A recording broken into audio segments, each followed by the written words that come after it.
So here's the front of the park. We're in space 110, which is a pull through 50 or 30 amp. That's a huge park, but you're right up front with that. You're close to the UTV rentals and then also the pool and a big playground over there.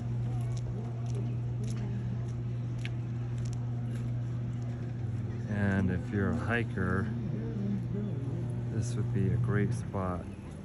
Peak right up there, you can cross the highway and the trails lead right up to that watch out tower, which is Black Elk Ridge.